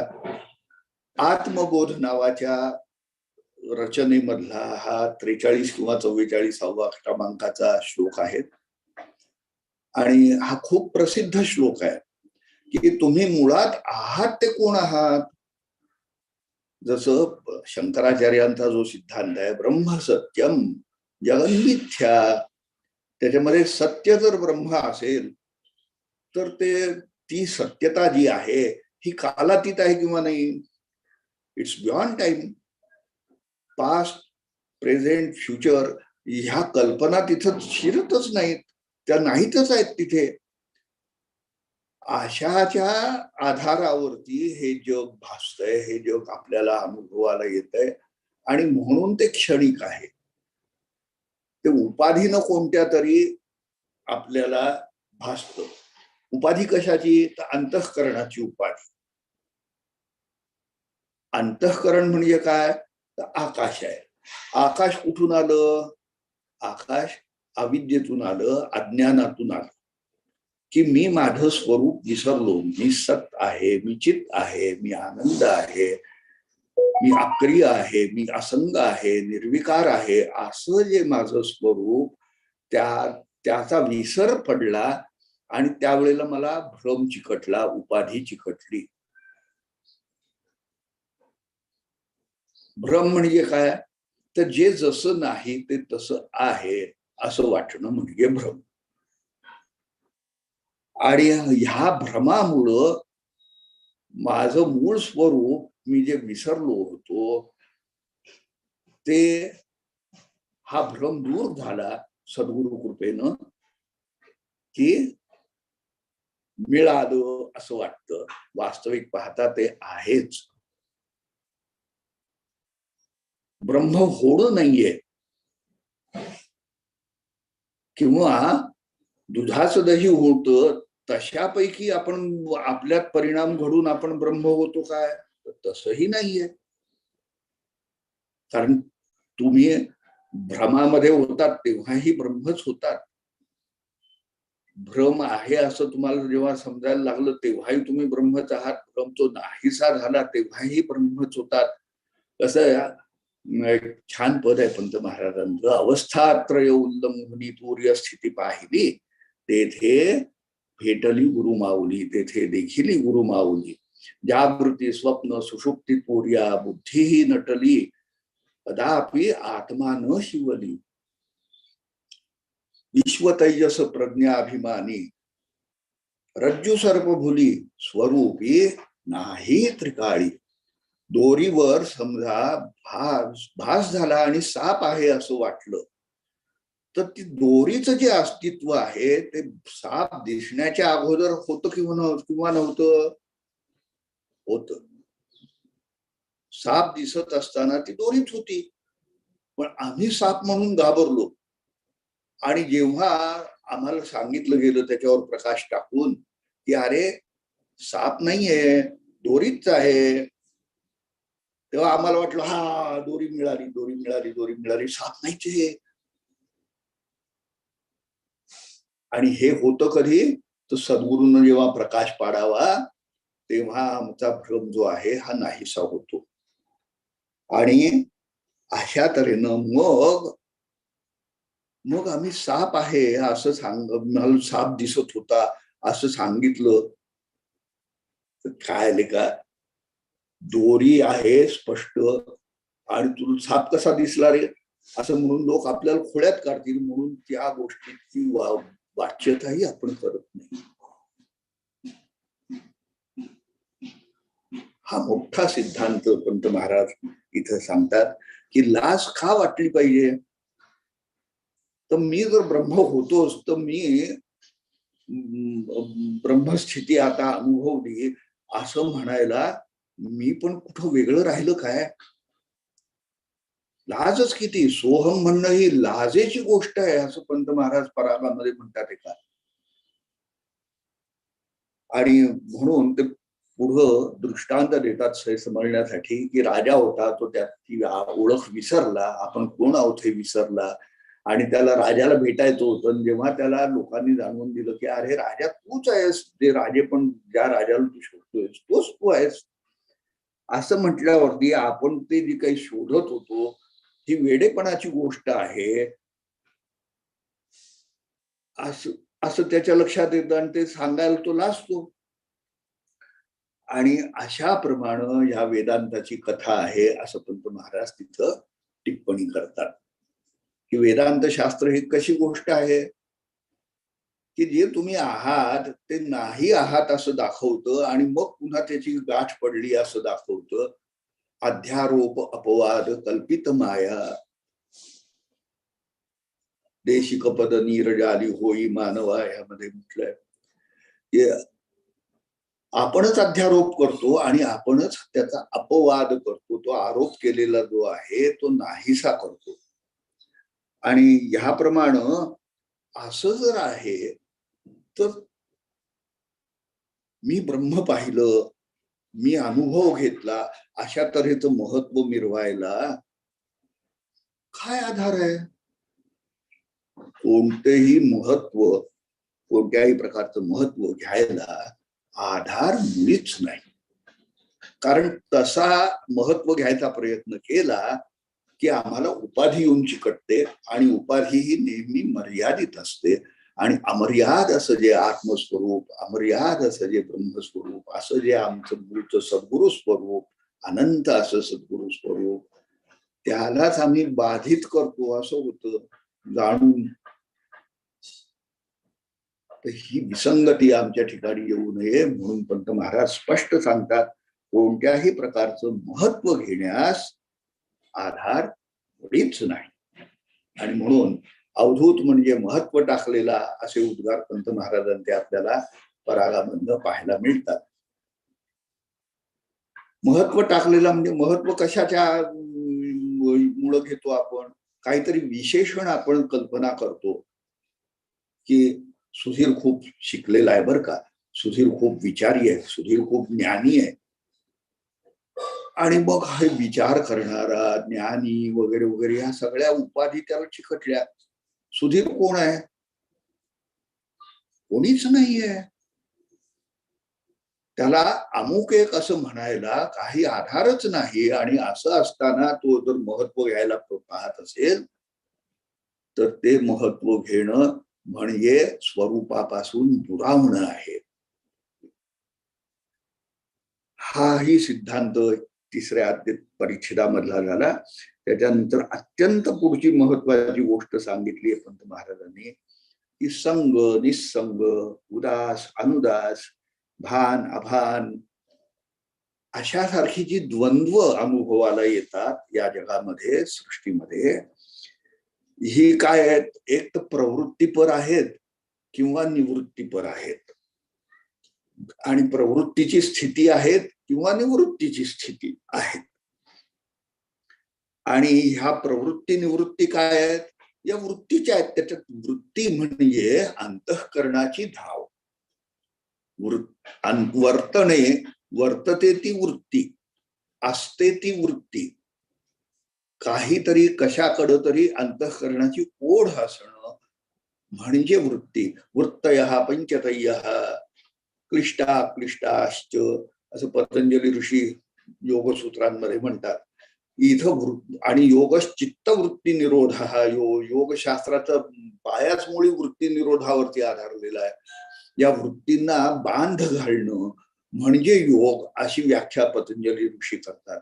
तर पंत महाराज मात्र म्हणतात, वृत्ती शून्य नाचती निशिदिनी अभाने बालवृंद.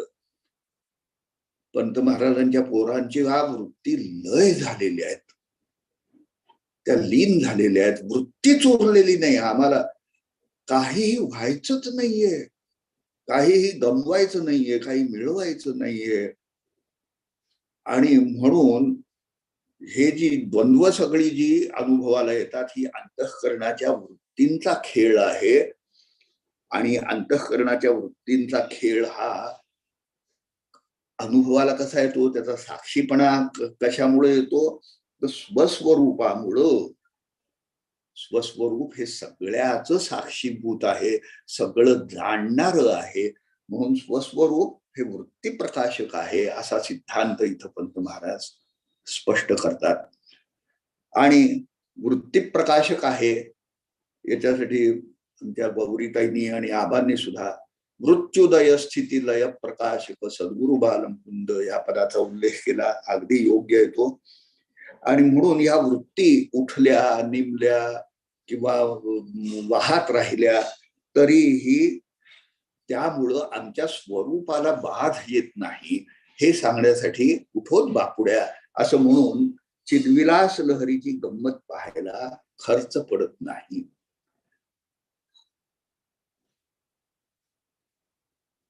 You need not pay anything to see what your अंतःकरण does.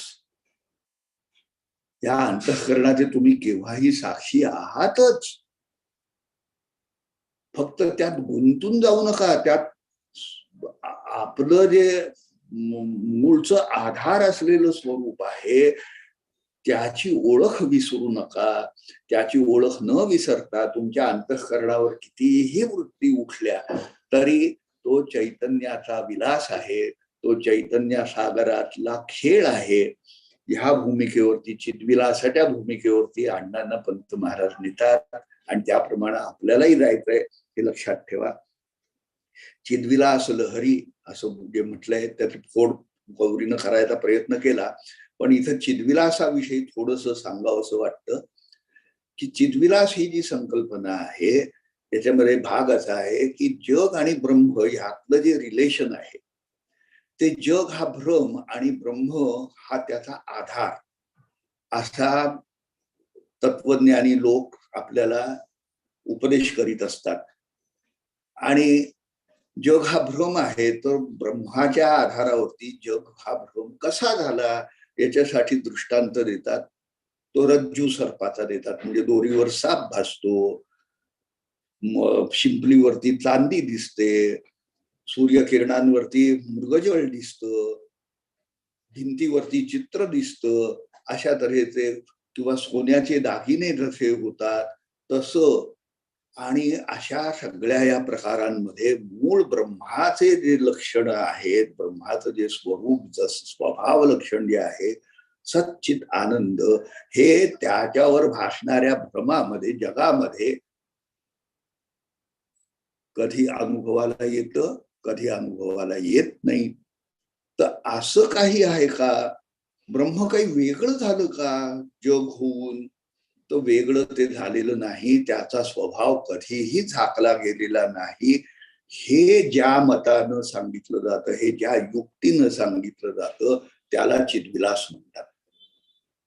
आणि हा जग हा चिद्विलास आहे, चैतन्याच्या विलासातल्या या लहरी आहेत असं पहा. आणि हे पाहण्यासाठी you need not pay anything, तुम्हाला काहीही खर्च करावं लागत नाही असं पंत महाराज सांगतायत. आणि हा चिद्विलास आहे हे लक्षात घ्या. आणि मग टू कन्क्लूड विथ श्री गुरुबोवाचे चरणी माझे नमन प्रविष्ट करावे. असा चिद्विलास ज्यांना उमगलेला आहे, त्यांचा अंगभूत झालेला आहे, असे गुरुबोवा जे अण्णांच्या घरी त्यावेळेला राहत होते त्यांना पंत महाराज प्रणाम प्रविष्ट करा म्हणून सांगतायत. त्यांच्यापर्यंत माझा नमस्कार पोचवा असा त्याचा अर्थ. आणि तुझा आदत्त म्हणून हे पंत पत्र इथं संपन्न केलेलं आहे. पत्र फार सुरेख आहे, फार गहन आहे आणि आपण अभ्यास करायचा प्रयत्न करतो आहोत. हीच मुळी स्तुत्य अशी गोष्ट आहे आणि गौरीनं तो प्रयत्न फार छान केला. आपण we must clap for her. Shri Gurudev Datta. Avadhoot. धन्यवाद सुधीर दादा. अभिजित दादांना विनंती की त्यांनी आशीर्वाद द्यावे. खूप छान गौरी, खूप छान अटेम्प्ट आणि एक्सलंट प्रेझेंटेशन. आणि खूप कठीण पत्र होतं, कारण मी पण गौरीला म्हटलं की थोडंसं कठीण पत्र आहे दुसरं कुठलं, पण तिने खूपच छान एक्सप्लेन केलं. आणि त्यातला जो पत्राचा मर्म आहे तो बरोबर तिने ओळखला आणि खूप छान एक्सप्लेन करून सांगितलं सगळ्यांना आपल्याला. आणि इंग्लिशमध्ये सांगितलं, त्याचाही खूप आनंद आहे. And we are very proud की तू ह्याचा पंत बोधपीठाचा पार्ट आहेस. आणि असंच काम करत राहा पुढे, असंच चांगल्या पद्धतीने एक्सप्लेन करत जा. आणि खूप छान, म्हणजे सुरुवात पण खूप सुंदर केली. डायरेक्ट पत्रात न जाता आधी बरंच छान सांगितलंस तू पंत महाराजांबद्दल, पंत महाराजांच्या बोधाबद्दल. खूपच छान. अभिनंदन गौरी. धन्यवाद.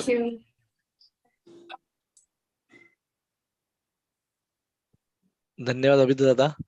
नक्कीच आपण मी सगळ्यांना अनम्यूट करतो. आपण गौरीला क्लॅप करून तिचं अभिनंदन करूया सर्वांनी.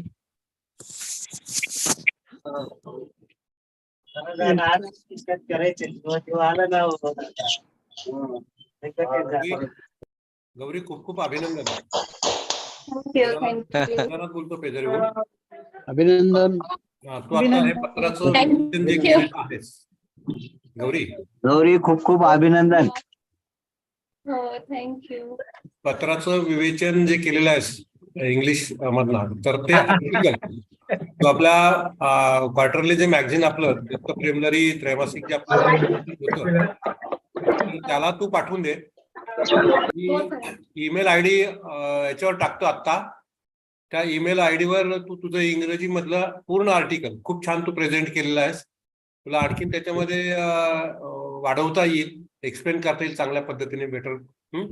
तर तू ते त्रैमासिकाला पाठवून दे, जेणेकरून आपल्याला एक इंग्रजी मधलं आर्टिकल त्रैमासिकाला चांगल्या पद्धतीचं उपलब्ध होतोय. हा, तुझं खूप हो खूप हो सर. थँक्यू. गौरी अभिनंदन तुझं. Proud of थँक्यू you बेटा. Proud of you बेटा. थँक्यू.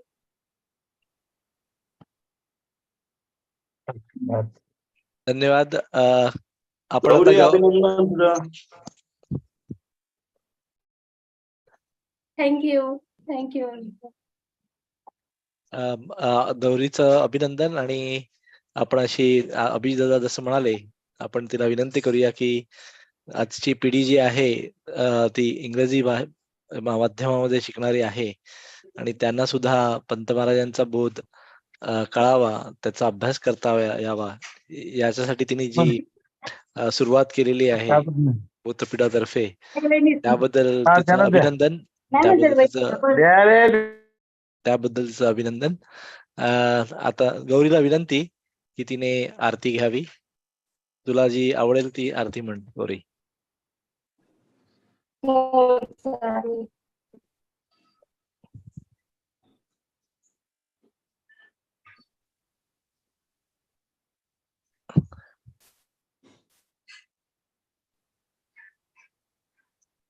सुरू कर. हा, सुरू करू.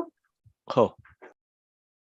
आरती अवधूता जय जय. आरती अवधूता जय जय. आरती अवधूता जय जय. आरती अवधूता जय जय. आरती अवधूता जय जय.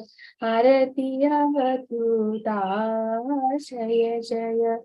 मी तुपनाचा भाव टाकुनी, मी तुपनाचा भाव टाकुनी, दर्शन दे संता जय जय. आरती अवधूता जय जय. आरती अवधूता जय जय. आरती अवधूता जय जय. ज्ञान खेळ कल्पुनी, ज्ञान खेळ कल्पुनी, दर्शन दे संता जय जय. आरती अवधूता जय जय. आरती अवधूता जय जय. आरती अवधूता जय जय. प्रेमास्तव हा जन्म घेतला, प्रेमास्तव हा जन्म घेतला, बाणली खून दत्ता जय जय. आरती अवधूता जय जय. आरती अवधूता जय जय. आरती अवधूता जय जय. श्री गुरुदेव दत्त. धन्यवाद गौरी. खूप सुंदर अशी आरती सेवा सादर केलीस आणि पुनश्च तुझं अभिनंदन. आणि असाच अभ्यास करत राहा. आपले मेंटर्स आहेत त्यांचे मार्गदर्शन घेऊन अजून पत्रे.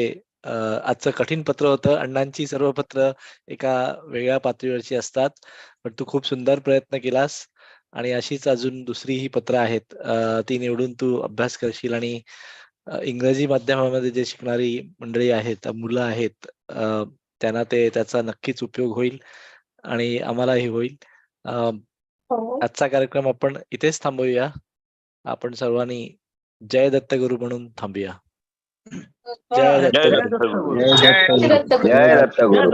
जय दत्तगुरु. जय दत्तगुरु. जय दत्तगुरु. जय दत्तगुरु. जय दत्तगुरु.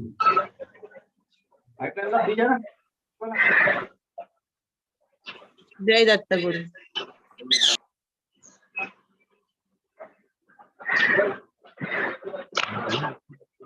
श्री गुरुदेव